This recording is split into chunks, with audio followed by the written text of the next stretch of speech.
Right, ladies and gents, we're back. As producer Jacob nicely spotted, I am looking much better this week than last week. So I haven't watched last week's session back. I know Jacob has, but that will be uploaded. Just FYI, probably I'll say tomorrow. But what day is it today? It's Wednesday, the 25th. So Thursday the 26th. So if I'm recording these on Wednesdays, it makes sense to upload them the following day.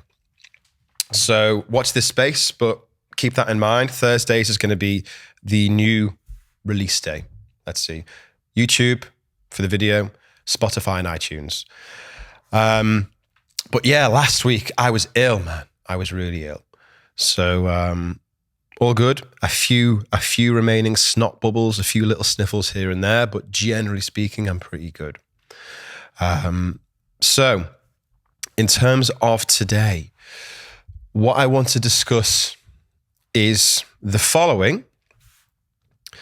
How can we focus on, better way to phrase it, how can we ensure that we stop focusing so much on where we are not? So I probably get this query every day from some, whether it's inside the program or outside the program, around a lack of patience. We'll talk about that. We will talk about how to handle, let's say, big events. You know, weddings are difficult. These occasions that we apply arbitrarily a certain level of expectation towards in terms of how we should look.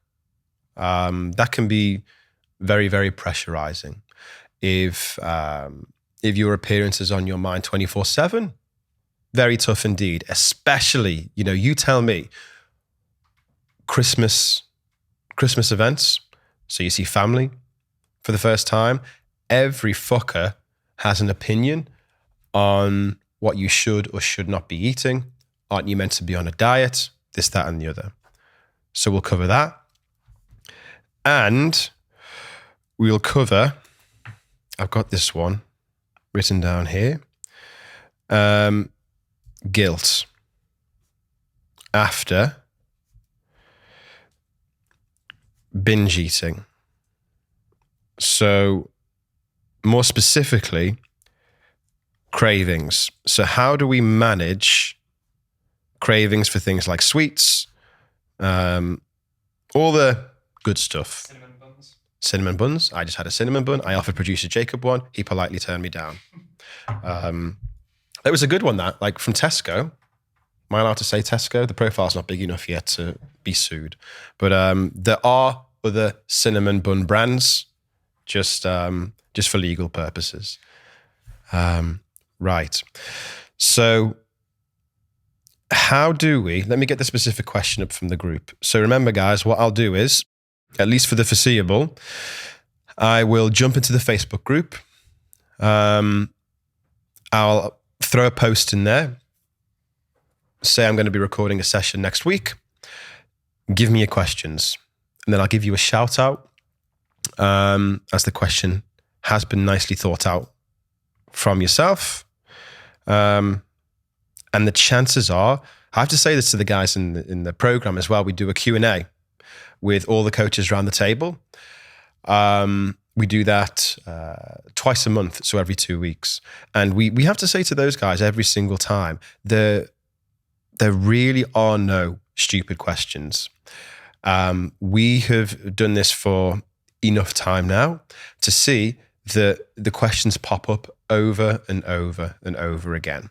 That's not to undermine your experience or say that they are stupid questions, quite the opposite. It means that other people are thinking about them 100%.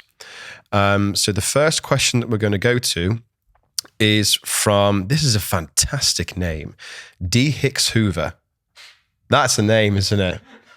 I mean, I assume you're in the US, because I do think our US counterparts, your names are so much sexier and more fun than us Brits.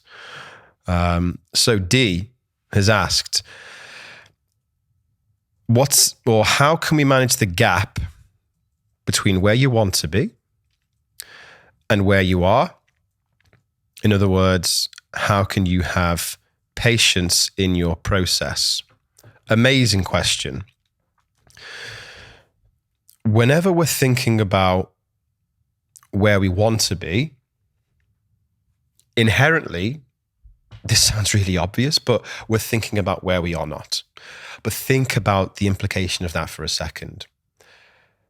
There is very, very little value of that perspective because it's where you are not. It is not here. It is quite literally not in existence at this point. And again, that sounds so obvious to say, but yet barely any of us live to that reality.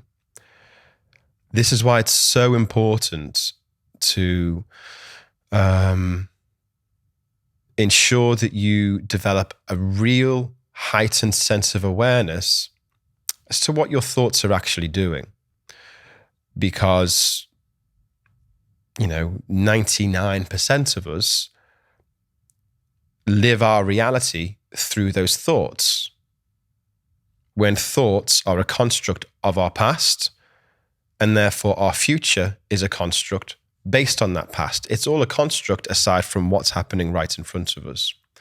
But because we've gathered so much information from that past, we've been able to create many stories as to what we believe they mean, what they might imply about us, about what our value is in the world, etc., etc., etc., that we don't even realize that unconsciously we are taking that in to every single present moment. And let's think about that from, let's say, a relatively guilt-ridden perspective. This is time with your children. This is time with your partner. This is time at your job. It doesn't take anything outside of common sense to realize that if in those moments you are actually living through thoughts, those things are not getting the best version of yourself. Yet that's where most of us live. Let me whack this on. Focus. So, past, future, try and live in the present moment.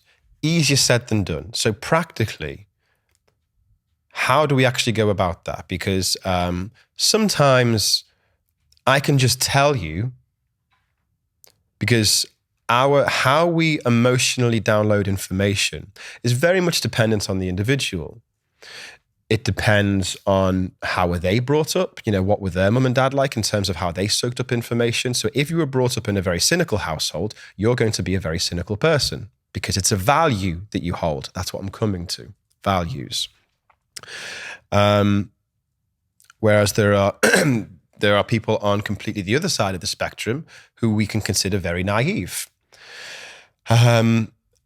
Swings and roundabouts. The pros to being cynical is that you don't get your ass bitten. The problem with it is that you probably don't do anything with your life apart from what you deem as extremely safe. On the other hand, if you're extremely naive, it means you're going to put yourself into lots of situations. Lots of those situations are going to be good. They're the pros, but that means you're going to be taken advantage of more likely than not as well. So how we download that information is dependent on, the individual themselves. Some people, so where everybody is exactly the same though, is when we experience something. There isn't a person on planet Earth, that I know of anyway, who can experience something.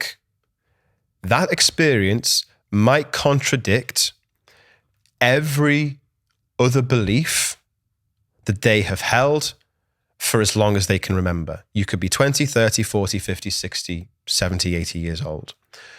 But when you experience something different, the old saying, seeing is believing, it's very, very difficult to contradict that. So what we have to do is we have to think about all of this from a place of values. So our values are the values that we have come from those experiences that we've always had. And to be more specific, I think they come from what mum and dad told us to value. And they, in this specific example here, so we're talking right now about making sure that we're not focused so much on the end, on the outcome, but we can focus on what is only right in front of us. But if we are brought up in a household where for example, results are extremely praised, well, a result is future thinking. It's not here yet. So whether it be school results, whether it be athletic results, whether it be any sort of hobby, dance, fucking sewing or baking, anything that you happen to enjoy, if you are judged by whether those things are going to be good or bad, it takes you away from the experience of doing the bloody thing and puts you straight in to the forward thinking as to, whether it's going to be good or bad. So when we experience this over and over and over again, every single day, there's a problem with this as well, is that this is the society that we live in. So we live in a society that is completely KPI driven. It's driven pretty much by results. It's how people are rewarded in this society. It's how people are promoted through their jobs in this society. So it's really coming at us from all angles, including school, probably most importantly, because that's when we absorb all of this information that develops us into who the hell we're going to be for the rest of our lives. So all of this outcome-based stuff that's coming at us from all angles creates a value. So when we think about, in the program, we can call it the value hierarchy. So of that hierarchy, we have beliefs, we have values, and then we have everyday conversation that we don't really give too much of a shit about. It doesn't really affect us. And somebody described it to me in this way one day, which is the center of the tree, that really sturdy sector, those are our beliefs. The big branches that come off that have been there for less time, but they're still pretty damn sturdy. Those are our values. And then the flimsy twigs and branches which stem off of those are those everyday conversations we can just snap right off because they don't really affect us too much. So whilst values are somewhat more malleable than the beliefs, they're still relatively set in their ways. So this is why you can't make the same mistake I did, which is that you can just choose to change your values. You have to make a choice to change them. That has to be a conscious choice, but unconsciously, habitually, those shitty values are going to keep coming up over and over and over again because we've grown up around them. So therefore, they're unconsciously driven within us. I'm the same, by the way. So I think the two main values that I wanted to remove from my life, one, other people's opinions. Two, not focusing on what's right in front of you. Because this is what gave me, and I think if I'm not mistaken, this is essentially what D will have fallen into, which is this, the pit of despair that is fear of failure. And that fear of failure can go one of two ways. Either way is relatively crippling. One is that we are so determined not to fail that we will do absolutely everything within our power to make sure that we don't. This version of it brings externally driven success. So this is when we can think about workaholism. But I would argue that a lot of the time, internally, the reason that person still has that drive is because it comes from that very toxic place. Whereas it can go the other way, which is exactly what happened to me. Could be what's happening with D here. And also when we apply, not necessarily this version of that, how would I phrase it? Well, I could say perfectionism, which is a word you'll hear me say a lot of. But when we have that all or nothing mentality towards dieting, especially, our relationships with food, especially, yeah, you're not going to win that one. So the other way that it can go is not trying at all. So a symptom of being unable to cope with stress is avoidance. This is what I demonstrated throughout for as long as I can remember, really. And I mean, going all the way through school, I couldn't regulate myself.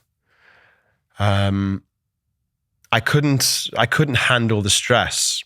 I don't want to go into the reasons behind why. I don't think it carries relevance because it won't apply to you. But that fear of failure, it can stop us from even starting in the first place. And this is where sabotage comes in. So what will happen is we will be so focused on what this perfect outcome is supposed to look like. It's so daunting that we will either do everything that we can. That cripples us mentally, even though we might get there. Think of sports stars. And then when these sports stars achieve their so-called goals, they, a lot of the time, they're very sad, clinically depressed in many cases, because they've got the goal. But internally, they then realize, well, I still feel the same pain. So then they try and replace it with something else, and so forth and so forth and so forth. Route 1, route 2 is not trying at all, which is the route that I took. So neither of which is favorable. But that's because they are both focused on the outcome. So what we want to do is focus on what's right in front of us, what's within our control. So Mark Manson is the king for me when it comes to discussing values. So I would very, very highly advise if you want to reframe having outcome-driven values into more process and behavior-driven values, the subtle art of not giving a fuck is probably, whilst it's incredibly commercial, and I just sound like a little fanboy saying that because every fucker's read that now, it still is, from my experience, the most relatable book on the topic. It's super consumer friendly. Like, there's got a great sense of humor behind it. That's what drew me in. So I highly advise going away to read that. But let me pick some anecdotes from that. In that book, Mark tells a story of this guitarist who, we're going back to like the 80s, I think now. And this guitarist was a part of this band, and this band was going to go in and they were about to sign a record deal, essentially. So these were meant to be the next big thing in not just the rock world, but more specifically the heavy metal world. But as it got up to the signing period, the band pulled him aside and said, "You know what, mate? We're not going to need you anymore." So he was heartbroken. He, of course, then had to leave the band, but he made one set of promises to himself that after that, he was going to go on to create the best heavy metal band that had ever lived. He was going to make them look like fools. He was going to sell out more arenas, sell more tickets, have more successful albums, have the most talented band, etc., etc., etc. So he had all of these ambitions. So the interesting part about this is that this gent was named, what was his name? Doesn't matter for now. But anyway, Jacob might know, so you shout it out if you know. But this fella went on to create a relatively big band named Megadeth. And are you pulling it up?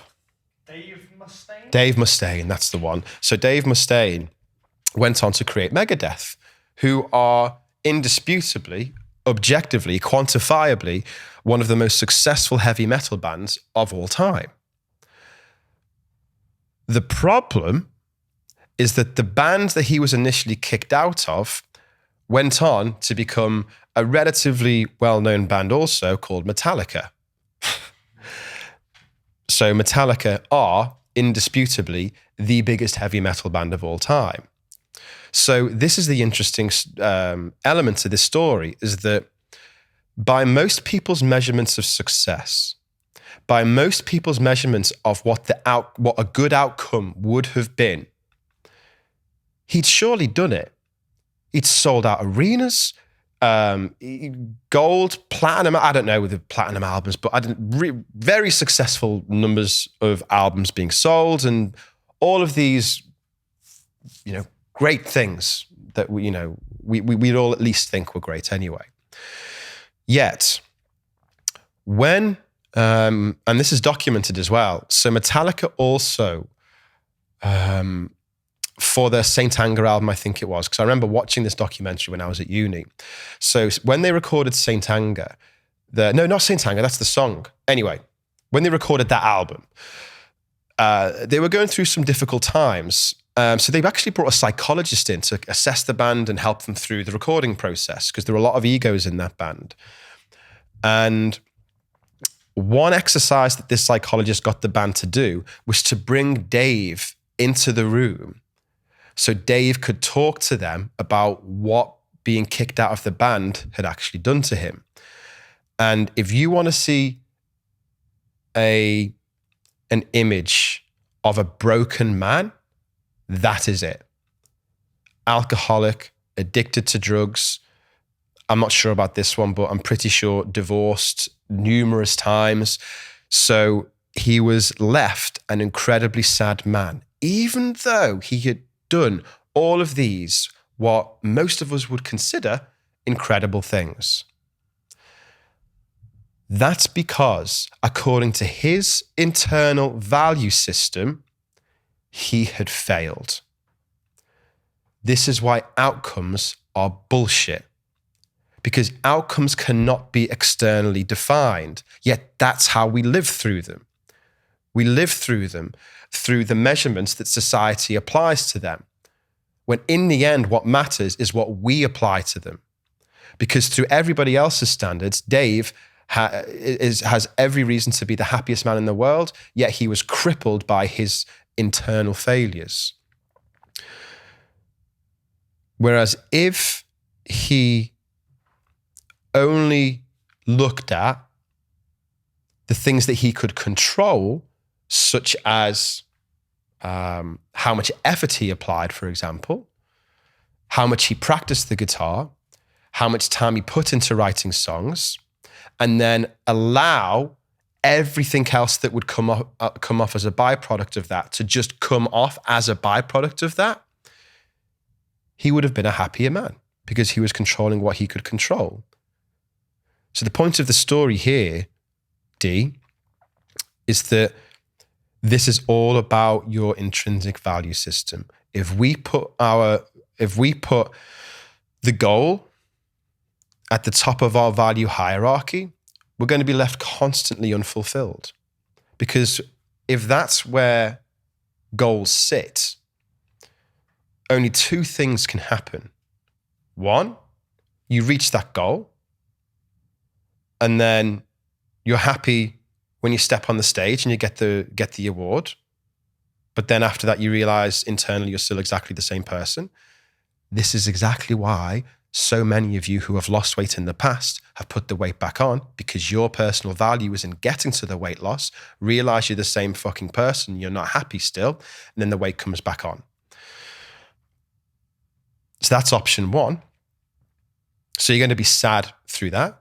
Option two is you fail anyway, fail against this arbitrary standard that you set yourself to, like Dave. So really, you are never going to win as long as you are focused on what the outcome is going to be. So to go back to the original question, the gap between where you want to be and where you are, how can you have patience in the process? That's how you have patience in the process. By, first of all, having awareness of the fact that you value the outcome too much. You can't control. If you want to know how to define a shitty value, it's outside of your control. It's in the future. There's one more. Can't remember off the top of my head. But that's a starting point. If it's outside of your control in any way, shape, or form, it's in the future, which is kind of off the side of that, then you shouldn't value it, in my opinion. Because if you do, it's a risky game because you ain't got control of it. So you have to develop awareness as to how many things you are valuing that are outside of your control. Once you have awareness to them, then you can call yourself out on them. Let me tell you a story. Again, another story about my learning point with this. So I remember I've told this, so if you've heard this before, I apologize, but it's a good one because I think it's relatable. So I remember when I had first started my self-development journey, and I think I was either reading The Subtle Art of Not Giving a Fuck or I just finished it. And I didn't even realize that I cared about this. I didn't realize it. I didn't realize that, holy crap, I'm focused on the outcome. No wonder I'm so miserable. I remember when I first read it, I was on holiday with my parents at the time. I remember reading that like it was yesterday. It was one of the most poignant moments of my entire life. And once I heard that, it was like a revelation. It was like I finally had this sense of peace that I'd been longing for my entire life. So anyway, holiday is over. Go back into work, working in my corporate role at the time, and all happy, confident, cocky. It's like, you know what? I don't have to care what people think anymore. I don't have to care about anything that's outside of my control anymore. Yet what would happen in this example is a value that I was trying to let go of was other people's opinions. And I went into a meeting with, somebody a few work levels above me. So they had, a lot of power and this, that, and the other. And then I realized that my hands started to get a bit sweaty, and my heart started racing. And I was trying to fill spaces in between conversation with really awkward jokes, because that had always been a reaction of mine, was to resolve silences with nervous humor, which I think is the case for most people from around the North. And I realized then it was another revelation. It was like, shit, I'm aware of it, but I can't control it yet. And that's where you're going to be. So it's a case of just having awareness and catching yourself. And then the more that you catch yourself, the more that you can, let's use the example that I just went through. Instead of making a nervous joke, you'll go, and you'll want to say it. Yeah, right? But you don't. Honestly, regardless of what that specific thing is that you do that you are now trying to stop, that's very, very, very uncomfortable. A lot of you will be people pleasers. So it's going to be a case of not laughing at people's shitty jokes, because I know that's what a lot of you will do. You will laugh at someone's shitty joke when you know it's not funny, but you don't want them to sit with the discomfort of feeling they've made a joke that nobody's laughing at. So you're taking responsibility for their emotions. Try not taking responsibility for their emotions. It will make you feel guilty. It'll make you feel like a bad human, but you're not, because they need to be going through everything that I'm telling you themselves. They're not your responsibility. So before I digress, those are the exercises that you need to go through. So it's not just a simple case of saying, you know what, I'm not going to care about the outcome anymore, like I did. It's a case of saying it to yourself, but then being very, very aware that unconsciously, those negative traits are going to keep popping up over and over again. And it's your job to catch yourself, do the opposite. Then eventually your brain will catch up. Your emotional brain will then start saying, you know what, she or he is going to keep contradicting the way we used to do things. So we better make it a bit easier for them. And that's how a new habit is formed. Simple. Right. Number 2. God, I'm going to butcher this name. Jesus. Right. So I'm not going to answer all of this question because it's a long one. I'm going to pick out the highlights. And this is probably going to piss some people off. But I hope you guys know me well enough by now that as firm as I can be, it all comes from an objective place of love. Remember, your feelings are important because they are there for a reason, but that doesn't mean they are factual or objective. It doesn't make them true. So, Lisa, is it French? Choinier? You know who you are. Let's call you Lisa C. Lisa C has essentially asked, how do you deal with big events like weddings, family events where your great aunt Penelope says, you have such a pretty face? How many times have we heard that? So let me note that. You have such a pretty face. Get that one on a bi-daily basis, probably. And another one, which is always going to cause controversy, is dealing with medical personnel. So when a doctor makes you feel like shit, essentially, that's the part that I want to focus most of this conversation on, because it's really, really, really important that you hold yourself accountable to your own shit. You are responsible for how you respond to situations. You are not, it is not, people are pricks in this world. But them being a prick is their responsibility. If they're being a prick to you, that's got nothing to do with you. That just means that your ego doesn't know how to handle it. So we lash out, we react, we get angry, we moan about it on Facebook. So this is really, really, now this isn't what Lisa is, I don't think Lisa is coming at it from this angle, by the way, but we have to take responsibility for how we respond to people, even if they're assholes. So let's start with number 1. So wedding events. So you have such a pretty face. Where do I start with this one? I think this is hard, but I think the place that we need to get to fundamentally with anything to do with our image, we have to challenge why we see beauty the way that we do it in the first place. And we don't do that. The reason that we don't do that is the same reason that we generally judge books by their covers. Even if we don't mean to, we do. That's not, I know a lot of us like to think that we're like this bigger, or better way to put it, we think we're this more empathetic soul, and you might be, but I'm not talking about you or your intentions. It's how the human mind works. We can engage our logical brain to hold the assumption or the judgment that the emotional brain has found to account. We can do that.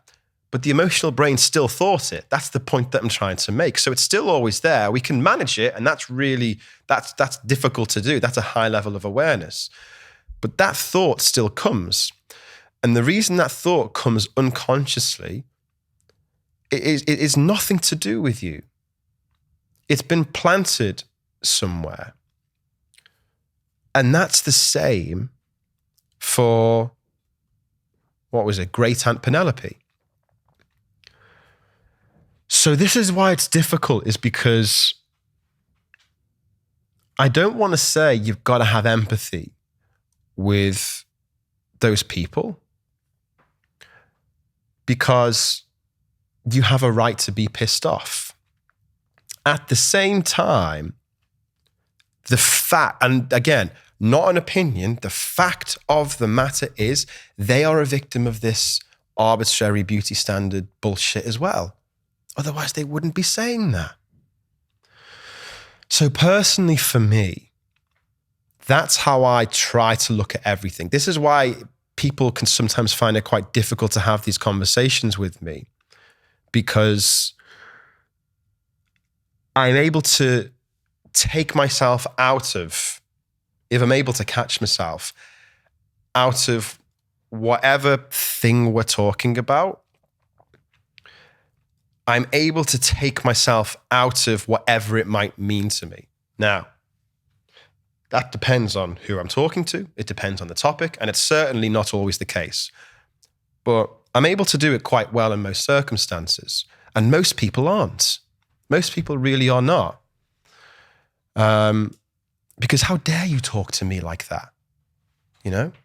But that's the thing, like, they can talk to you. The reason they have said whatever they have said that's gotten them, that's maybe riled them up. Maybe they're not riled up. Maybe that's just their opinion. Whatever it is, that opinion that they have has come from something. So it's been a consistent knock-on effect from God knows where. But it has to have come from something. If I took you and helicoptered you to a different part of the world with a completely different culture, nothing to do with Western society, we would find somewhere where if Western society doesn't accept your appearance, we will find a culture that does. Through the law of averages, we will find a culture that does. Now, that doesn't change how you feel, because how you feel is going to be based on whatever you have been exposed to your entire life, which is Western society's beauty standards. But that doesn't make them objective or true. They're just objective or true based on what you have experienced. But because we're all a part of this big fucking bubble, we all think it.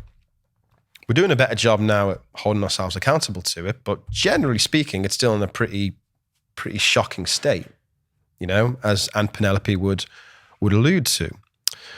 So we're all a part of that bubble. It's not something that we can control. And I think that if we can see it from that perspective, surely we can empathize with that individual a little bit. I'm not saying it's going to happen overnight. But I think that tackles the issue here from two elements. One, it helps our relationship with that individual, because then we've almost forgiven them. Remember, forgiveness is for us, not for the other person. But then it also helps us realize that the standard that they are talking about is not really real. It feels real because we've made it real. We've made it feel real because we've been living through all of this way we've been living for God knows how long. And maybe one day, you know, in 100 years, we can already start to see the drastic effects of what such a judgmental, an emotionally ignorant Western world, we're starting to see now the ramifications of that, and a natural evolution is to create a direct counterpart to that, and we can call that wokeism, I guess now. So it's going, in many ways too far the other way to try to rebel against all of that stuff. So either side, either party is wrong for me. We need to sit in the middle.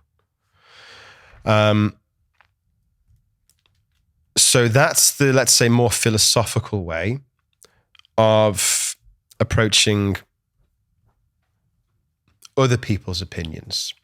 If we're able to look at it for what it is, which is not true, it can't be fact. You could say, I'm fat because I'm fat. I'm just lying to myself if I say yes, but I'm not talking about that. I'm talking about what you make that fat mean to you. That's not fact. And then the second part of the question was around doctors. So what does Lisa specifically say?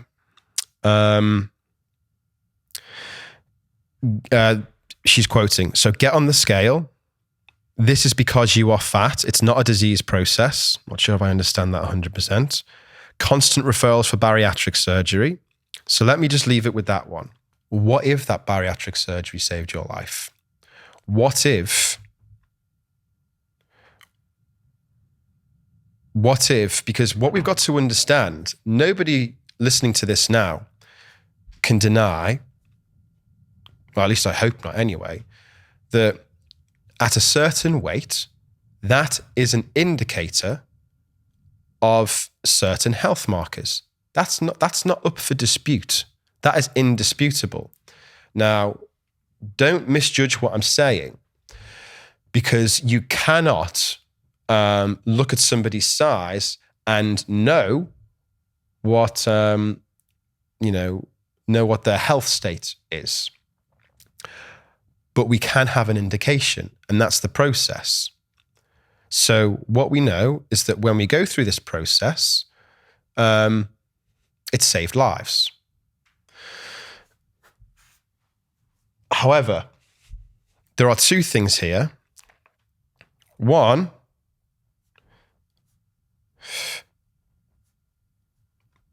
how the medical personnel, let's say a doctor, how they present this information.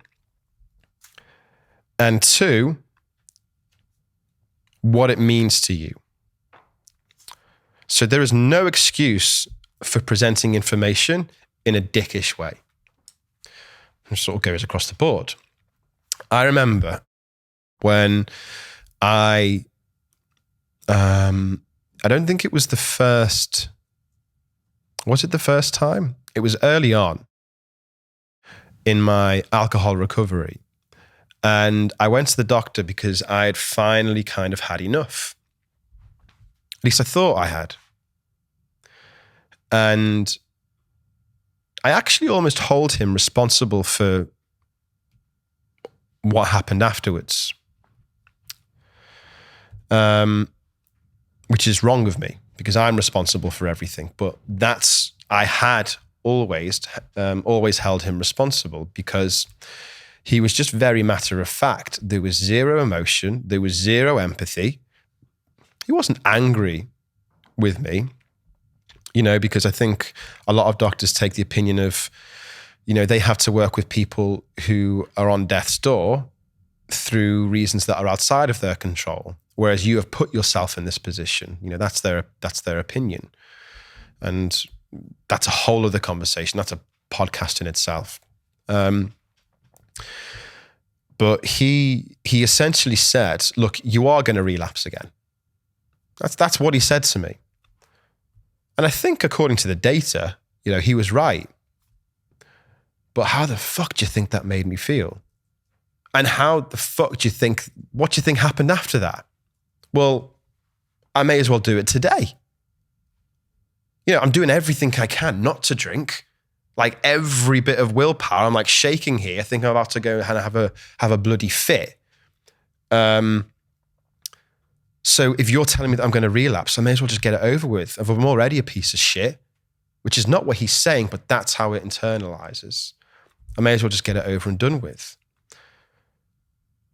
So I get it. But objectively, data-wise, he was right. But how he presented it, in my opinion, wasn't the right way to go about it. Certainly not how I would do things. It's certainly not how I do things when I speak to people. Because how you communicate to somebody who is in a very delicate position is extremely, extremely, extremely important. And I think this is what Lisa is getting at here, which is, you know, people can be incredibly dismissive. And there's no denying that the world in general is very behind on any form of addiction. We punish addicts, whether it be in food or drugs or alcohol. We punish them because of the negative consequences they bring to the rest of society. Closer society and their families, and further society, such as the jobs that they hold, because they'll perform worse at work, and it carries on. So we keep outcasting them. Whereas when we actually understand why the addiction is there in the first place, it means that we can actually care for that individual and manage them in a completely different way, in what I would call the right way. And that's got a much better chance of helping that person than shaming them. So this is the point, is that communication, how it's delivered to you, whilst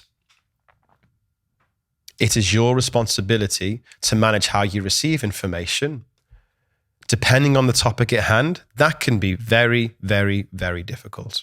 Because if I use myself as the example again, I was all over the place. I hadn't done any of this work yet. Most people haven't. Not only that, I was hanging out of my arse. You know, I was shaking. So I don't have the emotional capacity to regulate what the hell was happening in that position. And I would argue that a lot of people who have been battered by society for the last 10, 20, 30 years of their lives are in a position to regulate themselves when a doctor says, you know, something about their weight. But, so that's part one. But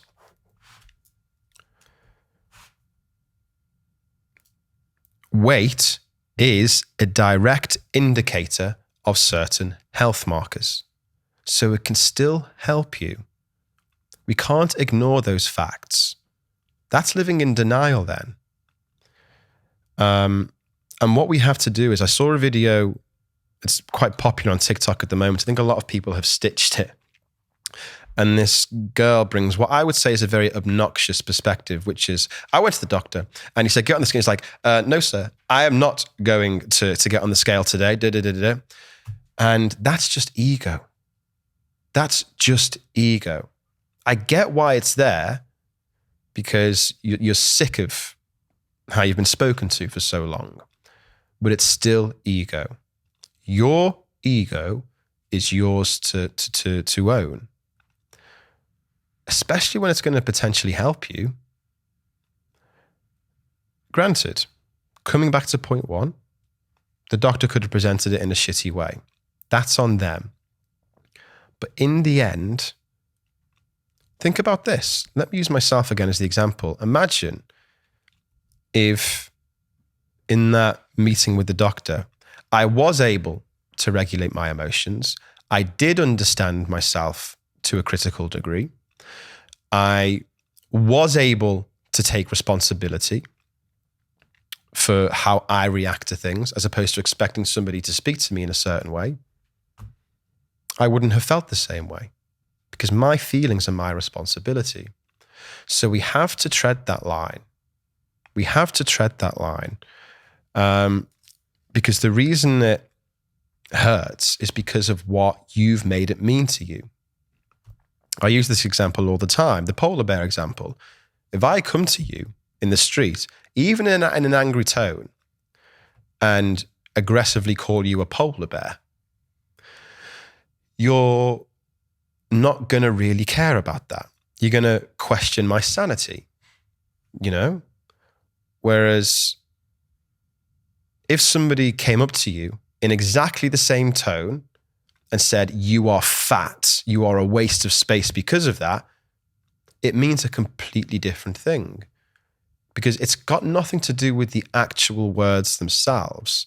It's to do with how you internalize them. Let me go back to make sure I haven't missed anything of that. This one just happened to me recently. You need to lose 1/3 of your body weight before I'd even think of fixing your problem. So the problem there is the delivery, if that is what the doctor said, because before I'd even think of fixing your problem, maybe, the tonality matters. I wouldn't have worded it like that properly. But the medical conclusion could very well be that legally we are not allowed to help you. We can't, because the surgery procedure cannot work unless you lose 1/3 of your weight. That's a fact. That is a fact. It hurts, but I'd care more about hurting you in the short term, but it's saving your life in the long term. If I had to make a choice, the perfect situation is having somebody who can actually deliver that information to you in a kind and compassionate way. But it's not always the case. Cool. So that's Lisa. So let's spend 5 minutes on the last one.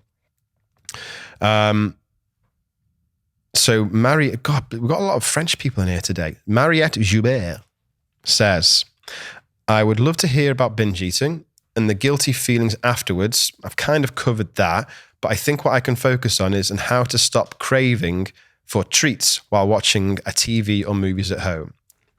That's toxic diet culture talking. Me and Jacob just had this conversation before. So I offered Jacob a cinnamon bun, Cinnabon, whatever the hell they're called. He declined politely because he said, well, I'm going to save them for later in the evening. I'd normally save my snacks for the evening. Now, whether saving snacks for that's a separate conversation. I'm not going to go into whether it's a good idea or not to save snacks for the evening, because that completely depends on the individual. But the point that I'm trying to make is that Jacob tonight is going to have he can take it home with him, or he can have his own snacks. He's going to do that tonight. He might do it every night. I do it every night. It's okay to associate certain experiences, especially comfortable experiences, and dare I say it, even stressful experiences, with comforting food. We live in this world where we have to believe that we have to be strong enough to overcome everything. And if we don't, it's dichotomous. We're weak, we're down here. That's not the case. Let me use this bottle as an example. So, subtly advertising Bobby Nutrition at the same time. Imagine this bottle is you.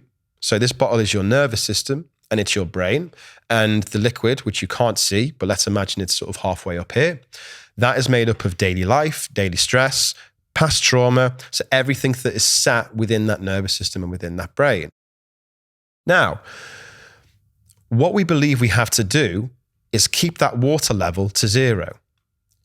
Perfectly manage anything, never need to cope, never need to shout or react. That's not human. Okay, there's lots of monks out there who can do that shit, but they're very, very highly trained and have lived that life for many, many years. For Western society, that is practically impossible to do. Nobody is here to telling you that it's wrong to be angry. Anger is a healthy emotion. Sadness is a healthy emotion. We are the ones who have applied this dichotomous labeling to it as to whether it's good or bad. So coming back to the bottle, if we want to sit somewhere like in the middle, what happens is we experience stress, knocks it up a level. We have an argument with our partner, knocks it up a level again. Great aunt, what was her name? Penelope, calls us fat at a wedding, goes up again. So then what we need to do is we need coping mechanisms to regulate those emotions, which then pours that water out. I'm not going to do it here to Jacob's nice studio. and it brings that level back down again. And that's where we're going to sit. That's essentially what regulating your emotions is. And what you're running the risk of doing by not allowing yourself any form of comfort, such as foods in front of a film after a stressful day, for example, is it builds and builds and builds and builds and builds. And then this is when you need a coping mechanism, when it overflows. So again, people somehow think that we're all different in that way. We're not. We've all got a nervous system and we've all got a brain. We just have different ways of regulating our emotions. So yes, okay, there are some so-called healthier ways to regulate your emotions than others. Exercise, as an example, as opposed to relying on food. But that doesn't mean that you can't rely on food sometimes. You can. Like, again, using food as a coping mechanism isn't inherently a bad thing. When you rely on it for the rest of your life to deal with anything relatively stressful, that's when we need to try to think about how can we change this a bit. But I say this to people all the time. When I've had a really stressful day and I haven't managed myself well enough, I should be checking in with myself every half an hour. How am I feeling? Am I talking too fast? What are all the traits that I'm normally showing when I'm normally a bit too stressed? Blah, blah, blah, blah, blah. If I don't do that and I forget that and I get to the end of the day and my brain is all over the place, I put the work away and I say to Jess, don't bother cooking anything because I'm getting a Domino's tonight. I will do that. But this is the difference, is that because I understand everything from the perspective that I just showed you, I know that that's okay. We're all going to die one day, for God's sake, you know? So the difference between maybe yourself and myself in that example is not the pizza itself, it's how I respond to that choice of pizza through the information I have on, what that pizza might mean to me. So, good session. Not sure how long that was. Was it? About an hour. Cool. So let's wrap up, team. As always, go to YouTube, subscribe, please, because if people don't subscribe, then it's not going to get pushed anywhere, and then it's difficult for me to keep doing, I've got to get feedback from you to keep doing this, I want to help you, but you've got to help me in return. You've got to. Otherwise, we all lose. So do anything you can, please. Like, comment, love it in any way you can, share it with your friends. If you're listening on Spotify, do exactly the same thing. iTunes, do exactly the same thing. And I will catch up with you next week.